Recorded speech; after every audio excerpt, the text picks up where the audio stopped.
పశ్చిమ గోదావరి జిల్లా తాడేపల్లిగూడెం రసాయనక ఎరువుల వాడకాన్ని తగ్గించి జీవన ఎరువుల వాడకాన్ని పెంచి భూమాతను కాపాడుకుందామని తాడేపల్లిగూడెం సబ్ డివిజన్ సహాయ వ్యవసాయ సంచాలకులు ఆర్ గంగాధరరావు విజ్ఞప్తి చేశారు. ఎరువులు, పురుగుమందుల చట్టాలపై డీలర్లకు అవగాహన కల్పిస్తూ డివిజన్ స్థాయి ఒక రోజు శిక్షణ కార్యక్రమాన్ని శుక్రవారం నిర్వహించారు. పట్టణంలోని ఛాంబర్ ఆఫ్ కామర్స్ భవనంలో ఈ కార్యక్రమం జరిగింది. ఈ సందర్భంగా పురుగు మందులకు సంబంధించి ఇన్సెక్టిసైడ్స్ యాక్ట్ 1968 గురించి, ఎరువులకు సంబంధించి ఫెర్టిలైజర్ కంట్రోల్ ఆర్డర్ 1985 చట్టం గురించి గంగాధర్ పవర్ పాయింట్ ప్రెజెంటేషన్ ద్వారా డీలర్లకు సమగ్రంగా వివరించారు. ఈ సందర్భంగా ఆయన మాట్లాడుతూ కేంద్ర, రాష్ట్ర ప్రభుత్వాలు వ్యవసాయానికి ఎంతో ప్రాధాన్యతనిస్తూ వ్యవసాయ రంగాన్ని బలోపేతం చేయడానికి అనేక ప్రణాళికలు అమలు చేస్తున్నాయన్నారు. రైతుల సంక్షేమానికి ప్రభుత్వాలు కట్టుబడి ఉన్నాయన్నారు. డీలర్లు ఎరువులు, పురుగుమందులు చట్టాలపై అవగాహన కల్పించుకోవడం ద్వారా రైతులకు మరింత మెరుగైన సేవలు అందించగలుగుతారన్నారు. ఎరువులు, పురుగు మందులు విక్రయంలో డీలర్లు నియమ నిబంధనలు ఖచ్చితంగా పాటించాల్సిందేనని స్పష్టం చేశారు. తయారీ సంస్థలతో పాటు హోల్సేల్, రిటైల్ డీలర్లకు కూడా ఇది వర్తిస్తుందన్నారు. క్రిమి సంహారక పురుగు మందులకు సంబంధించి 1968లోనే ఇన్సెక్టిసైడ్స్ యాక్ట్ వచ్చింది అన్నారు. అలాగే ఎరువుల వినియోగానికి సంబంధించి సవరణలతో కూడిన చట్టం ఫెర్టిలైజర్ కంట్రోల్ ఆర్డర్ 1985లో వచ్చింది అన్నారు. ఇటీవల కాలంలో ఈ చట్టాలలో చాలా సవరణలు వచ్చాయన్నారు. వాటిని డీలర్లు ఎప్పటికప్పుడు అవగాహన చేసుకుంటూ రైతులకు మేలు కలిగేలా బాధ్యతతో వ్యవహరించాలన్నారు. రసాయనక ఎరువులు, యూరియా వాడకాన్ని తగ్గించి జీవన ఎరువుల వాడకం వైపు రైతులను ప్రోత్సహించవలసిన బాధ్యత డీలర్లపై కూడా ఉందన్నారు. యూరియాకు బదులుగా biostimulants, bio fertilizers, nano urea, nano DAP, nano phosphorus, nano zinc, nano copper వంటి బయో ఎరువుల వాడకాన్ని పెంచాలన్నారు. ప్రధానమంత్రి ప్రణామం కార్యక్రమంలో భాగంగా రసాయన ఎరువులు వాడకాన్ని తగ్గించి భూమాతను కాపాడుకోవాల్సిన అవసరం ప్రతి ఒక్కరి పైన ఉందని సూచించారు.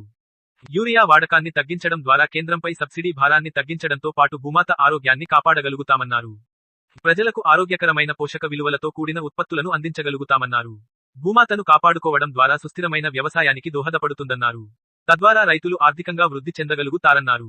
ప్రభుత్వం ఇటీవల లైసెన్సింగ్ విధానానికి ఆన్లైన్ ద్వారా ఏజీఐఎల్ఈ యాప్ తీసుకొచ్చిందన్నారు. యూరియా వాడకాన్ని తగ్గించడానికి కేంద్ర, రాష్ట్ర ప్రభుత్వాలు అనేక కార్యక్రమాలు అమలు చేస్తున్నాయన్నారు. డీలర్లు కూడా దీనికి సహకరించి భూమాతను కాపాడేందుకు, ఆరోగ్యకరమైన పంటలు ఉత్పత్తికి, సుస్థిరమైన వ్యవసాయానికి, రైతులు ఆర్థిక అభివృద్ధికి సహాయ సహకారాలు అందించాలని ఏడీఏ గంగాధర్ రావు విజ్ఞప్తి చేశారు. ఈ సందర్భంగా డీలర్లు సందేహాలను నివృత్తి చేస్తూ వారు అడిగిన పలు ప్రశ్నలకు ఏడీఏ గంగాధర్ సమాధానాలు ఇచ్చారు.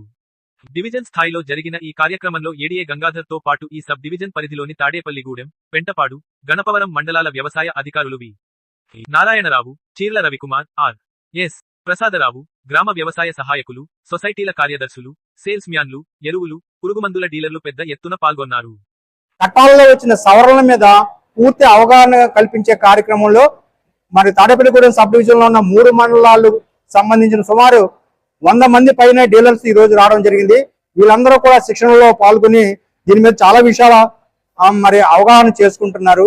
ఈ విధంగా ఈ కార్యక్రమం అన్నది మరి మధ్యాహ్నం 3 గంటల వరకు అన్ని విషయాలు మాకు చెప్పిన తర్వాత వాళ్ళని పంపించడం జరుగుతుందండి. మరి అందరూ కూడా చాలా ఆసక్తికరంగా వింటున్నారు. మరి వారితో పాటు మా అధికారులందరూ కూడా ఈ రోజు 3 మండల అగ్రికల్చర్ ఆఫీసర్స్ కూడా పార్టిసిపేట్ చేశారు. తర్వాత ఈ నేర్చుకున్న విషయాలన్నీ కూడా వాళ్ళ షాపుల్లో వాళ్ళు ఇంప్లిమెంట్ చేస్తారు కాబట్టి రైతులకు నాణ్యమైన ఇన్పుట్స్, ఆ విత్తనాలు కావచ్చు, ఎరువులు కావచ్చు, పురుగు మందులు అందుతాయి. కాబట్టి వ్యవసాయం రాబోయే రోజుల్లో ఈ ప్రభుత్వం అనుకున్నట్లుగా చక్కగా చేయడానికి ఇది దోహదపడుతుంది ఈ శిక్షణ కార్యక్రమం అని చెప్పి నేను భావిస్తున్నానండి.